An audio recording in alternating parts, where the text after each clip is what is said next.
Welcome to the Reclaim Your Mind app for toxic relationships and emotional abuse. My name is Amanda Pike, and I'm a mental health counselor with over 30 years of experience.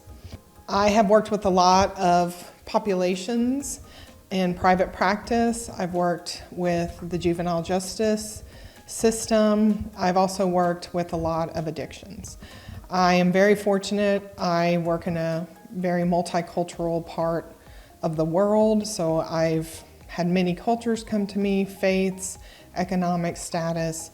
So I just feel very blessed with the exposure of humanity that I've been able to meet. Now, as I was working as a counselor, especially in private practice, I would have clients come in with depression, anxiety, maybe physical symptoms, not sleeping, that type of thing. And as we started kind of investigating, there tended to be what I call like an unmanageable relationship. It creates these impossible situations. It could have been a parent, an adult child, a boss, friends, extended family, but as you would expect, the majority of the time it was a romantic partner. So as we reviewed the relationship, I saw emotional abuse. Now, that is not something people who walked in and said, this is what's going on in my relationship. It took time and exposure to kind of help them understand that this relationship had gone beyond a normal functioning. And it's a difficult topic. So I try to use very simple language. I'm not here to say you're in an abusive relationship or call anyone an abuser or a victim. I create my own language. And in general, I'm going to be speaking in behavioral terms. What behaviors are going on? How are you labeling things in your head?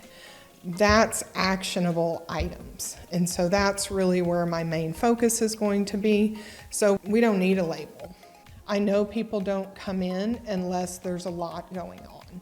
So I just want to honor whatever pain is bringing you in today. Now, this app is educational.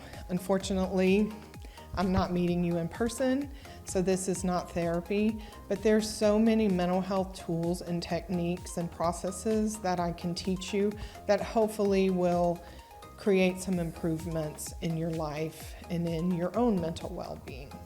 These are complicated situations. Now, if you go to Google and start looking at things, there's so much about narcissism and narcissists. Not everyone is, but there's also the solution of no contact, low contact.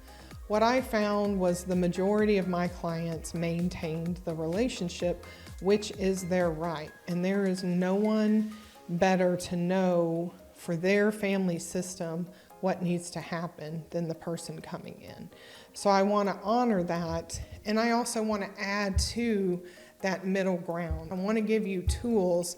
So maybe there is a day you plan to end the relationship. If we can do some work and empower you while you're in it, you'll be more emotionally stable if you choose to leave. So the majority of the tools will be regarding you're still in relationship with this person. Now, with any type of change process, it may get worse before it gets better.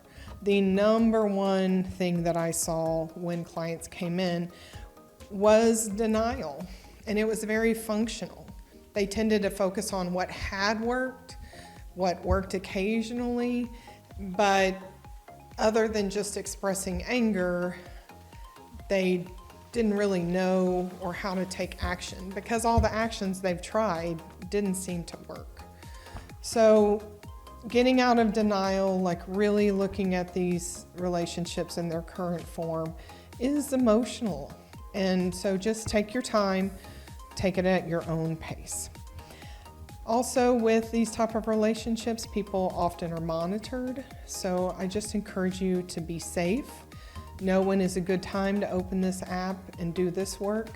I have a lot of reflective questions just to help integrate some of the material in your life.